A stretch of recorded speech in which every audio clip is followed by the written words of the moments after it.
வணக்கம். நான் பாலர் பாடசாலை ஆசிரியர். நாங்கள் 23ஆம் தேதி விளையாட்டு விழா ஒன்று நடத்த இருக்கிறோம். பாலர்களுக்கான விளையாட்டு விழா. அதுக்கு கற்றல் உபகரணங்கள், பரிசு பொதிகள் வாங்குவதற்கு வசதிகள் இல்லை. மிகவும் வறிய பிள்ளைகள் தான் நமது பாடல் பாடசாலையில் கல்வி கற்று வருகிறார்கள்.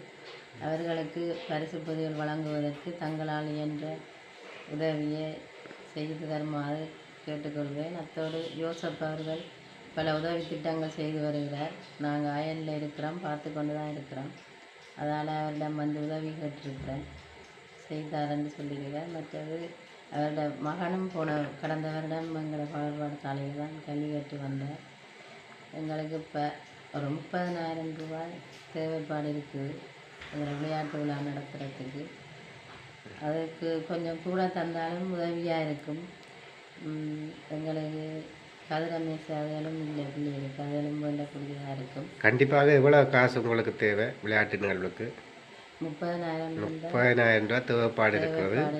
கொஞ்சம் 10,000 20,000 கூடுதலாக தந்தால் அதை என்ன செய்வீங்க? கற்றல் உபகரணங்கள் பிள்ளைகளுக்கு கதிரமேசை அதுகள் வேண்டுறதுக்கு உதவியாக இருக்கும். பழைய கதிரமேசை அதுகளை தான் இன்னும் பாவித்து கொண்டிருக்கிறோம். வாழவைப்போம் கனடா அமைப்புக்கு மனமார்ந்த நன்றிகளை தெரிவித்துக் கொள்வோம்.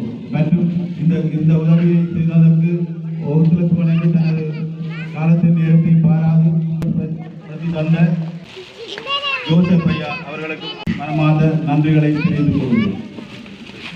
இன்றைய நிகழ்வின் சரணையாளர்களாக பெர்னதேத்தம்மா அறக்கட்டளை குழுவினர் நாம் 30,000 ரூபாயை கேட்ட போதிலும் பெருமனதோடு 60,000 ரூபாயை வழங்கியதுடன் அவர்கள் இன்றைய நிகழ்விற்கு பிரதம விருந்தினராக வந்து கலந்து சிறப்பித்துள்ள நிலையில் பெர்னதேத்தம்மா அறக்கட்டளை குழுவினர்களாகிய இயக்குனர் ரெஜினோட் ஆண்டனி, சில்லையூர் கனடா, இலங்கை ஒருங்கிணைப்பாளர் திரு டி யோசப், கனடா ஒருங்கிணைப்பாளர் சிரீஸ் காந்தராசா ஆகியோருக்கு எமது கழகம் சார்பாக நன்றிகளை கூறுவதில் மகிழ்ச்சி அடைகின்றோம். கனடாவை சேர்ந்த பெர்னதேத்தம்மா அறக்கட்டளை நன்கொடையாளர்கள் ஊடாக 50,000 ரூபாயையும், கனடா செயற்பாட்டாளர் சிரீஸ் காந்தராசா அவர்களிடமிருந்து 10,000